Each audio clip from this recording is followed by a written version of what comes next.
ஆண்டின் பொதுக்காலம் 27வது வாரம் சனிக்கிழமை. புனித பிரான்சிஸ் நினைவு. 1182ஆம் ஆண்டு அசிசியில் செல்வந்தர் குடும்பத்தில் பிறந்தார் புனித பிரான்சிஸ் அசிசி. அவருடைய தந்தை பீட்டர் பெர்னார்டோன் ஒரு துணி வியாபாரி. அவருடைய நண்பர்கள் பிரான்சிஸை ஒரு கவலையற்ற இளைஞராக கருதினர். களியாட்டத்தின் அரசன் என்று அவருடைய நண்பர்கள் அவரை அழைத்தனர். தன் நண்பர்களோடு சேர்ந்து விருந்து களியாட்டத்தில் ஈடுபட்டார் புனித பிரான்சிஸ். போர் வீரனாக மாறி மாவீரனாக மாற வேண்டும் என்று கனவு கண்டார். உள்நாட்டு போரில் அசிசிக்கு அருகிலிருந்த பெருகியாவை எதிர்த்து போரிட்டார். அவர்களுடைய சிறையில் அடைக்கப்பட்டார். மனமுடைந்த ஏமாற்றத்தின் அனுபவத்தை பெற்றார். சிறையிலிருந்து வந்த பிறகு அவரது வாழ்வின் மீட்சியில் மாற்றத்தை அனுபவித்தார். 1. தொழுநோயாளரை சந்தித்த அனுபவம். தனது சமகாலத்தவர்களைப் போலவே தொழுநோயாளர்களை வெறுத்தார். எவ்வளவுக்கு என்றால் அவர்களை பார்ப்பதையே தவிர்த்தார். ஒரு நாள் கிராமப்புறங்களில் தனியாக குதிரையில் சென்றபோது ஒரு தொழுநோயாளி அந்த சாலையில் தனக்கு நேராக நடந்து வருவதை கண்டார். அந்த அவலமான மனிதரை இயல்பான உணர்வு அவரிடம் சொன்னது, நீ அவரை தவிர்த்து போ, அவரை தாண்டி போ, அவரை நீ கண்டுகொள்ளாதே என்றது. மாறாக அந்த கொடூர நோயினால் அவருடைய சில உடற்பாகங்கள் அரிக்கப்பட்டு இருந்தாலும் குதிரையிலிருந்து இறங்கி அந்த மனிதரை கட்டி அணைத்து முத்தமிட்டார். இந்த அனுபவத்தை பற்றி புனித பிரான்சிஸ் எழுதும்போது, நான் பாவத்தில் உழன்ற போது தொழுநோயாளரை காண்பது எனக்கு குமட்டலாக இருந்தது. ஆனால் அவர்கள் உலகத்தில் செல்ல கடவுள் என்னை அழைக்கிறார் என்று உணர்ந்தபோது நான் இயேசுவை தவிர வேறு யாரையும் அங்கே காணவில்லை. சில நாட்களுக்கு பிறகு சிலுவையின் முன்னால் பிரான்சிஸ் ஜெபித்துக் கொண்டிருக்கும் போது ஒரு குரல் கேட்டது. இடிந்து விழும் என் ஆலயத்தை மீண்டும் கட்டி எழுப்பு என்று. இயேசு கட்டி எழுப்பச் சொன்னது ஆலயமாகிய தன்னுடைய திரு அவையையே என்று பின்னர் புரிந்து கொண்டார். 2. தன் தந்தையை பிரிந்த அனுபவம். தந்தையை அவர் பிரிந்தார். ஏனென்றால் அந்த ஆலயத்தை கட்டுவதற்கு தந்தையினுடைய வியாபாரத்திலிருந்து பணத்தை எடுத்தார். தந்தையினுடைய குதிரையை விற்றார்.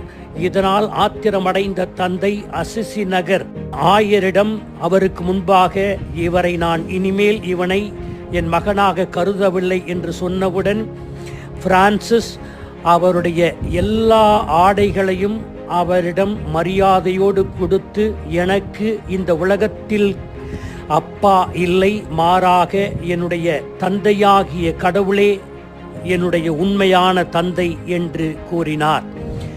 3வது அனுபவம் பேரரசரின் தூதர் என்ற அனுபவம்.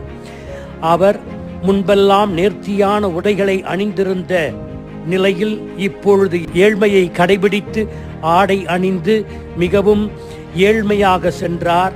அவர் காட்டிலே நடந்தபோது கொள்ளையர்கள் அவரை சூழ்ந்து கொண்டார்கள். அவரிடம் நீ யார் என்று கேட்க, பேரரசின் தூதர் என்று கூறினார். மீண்டும் அவர்கள் கேட்டார்கள், நீ யார் என்று. நான் பேரரசின் தூதர்தான் என்றவுடன் அவர்களுக்கு கோபம் வந்து அவரை அந்த பணியிலே இருக்கின்ற குழியிலே தள்ளி, நீ பேரரசின் தூதராகவே இரு என்று சொல்லி போனார்கள். பிறகு அவர் அங்கிருந்து வந்தார். 4.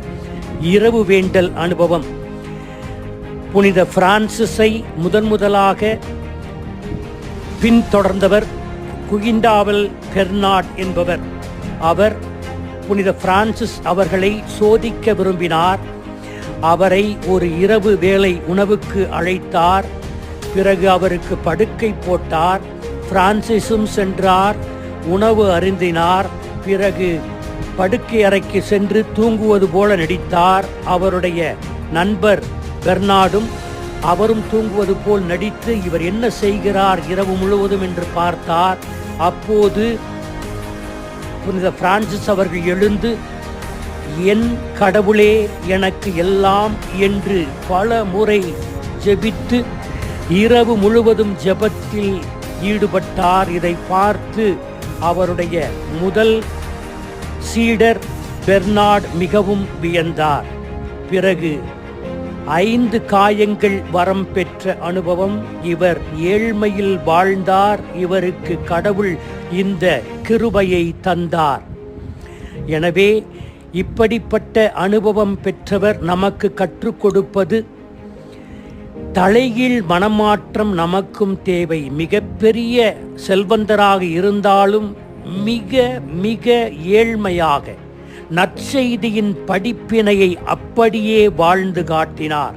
2வது, துன்பப்படுவோர் மேல் பரிவு கொண்டார். நாமும் துன்பப்படுவர்கள் மேல் பரிவு கொள்ள வேண்டும்.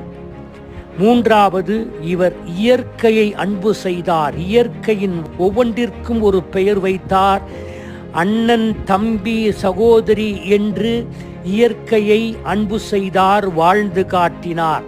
எனவே இந்த புனிதர் ஆன்மீகத்தை நம்முடைய வாழ்வாக்குவோம். ஆமீன்.